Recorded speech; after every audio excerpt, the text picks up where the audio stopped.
एक इंसान, एक गरीब घर का इंसान एक थाने में एक दिन चला जाता है। उस थाने में जाने के बाद उससे बात होती है केवल पैसों की, और निश्चित रूप से जिस अमीर घर के वजह से विवाद हुआ था, उस अमीर घर के इंसान ने उसे पैसे ले जाकर के थाने पे दिए और बात सुनी गई उस अमीर की, ना कि उस गरीब की। यही कड़वी सच्चाई है, ज़मीनी हकीकत है।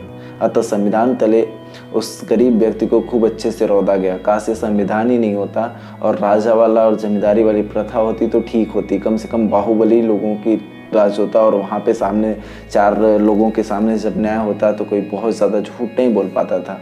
वहाँ पे जो झूठ बोलता वो कम से कम शर्मिंदा तो होता, या जो झूठ बोल रहा न्याय कर रहा लोग तो जानते। यहाँ पे तो अन्याय इस तरह से हो रहा है कि कोई किसी को भनक तक नहीं लगती है। यहाँ पे बातें सुनी जाती है केवल अमीरों की, और संविधान तले रौंदा जाता है गरीब को, और गरीब कभी भी इस बात का विरोध नहीं करता है। कारण यही है क्योंकि उसे जानता है जब उसे थाने के गेट तक लाया जाएगा तो वहाँ पे घसीट घसीट के पैसे, तन मन धन से एकदम मजबूर कर दिया जाएगा। यही कारण है संविधान तले केवल हम गरीब रौंदे जा रहे हैं, हम और आप।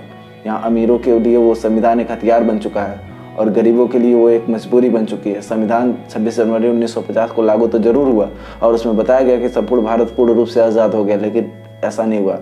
ये संविधान, वास्तविकता यही है कि कुछ लोगों के लिए ये हथियार साबित हुआ तो कुछ लोगों के लिए अभिशाप साबित हुआ, और यही हो रहा है। संविधान तले एक गरीब रौंदा जाता है। जब एक कोर्ट के कचहरी के चक्कर लगाते हैं, उसके एड़ी खिया जाते हैं, चप्पल खिया जाते हैं, कपड़े तन बदन के खून के कतरे कतरे बिक जाते हैं, लेकिन वो केस जीत नहीं पाता है। जीतता कौन है? पैसे वाला, क्योंकि यहाँ पे भाषा होती है किसकी? पैसे की।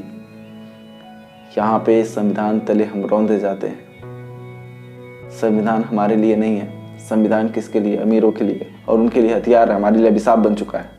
यही सच्चाई है। एक बार कोर्ट कचहरी के चक्कर लगा के देखो, दिमाग सही हो जाएगा।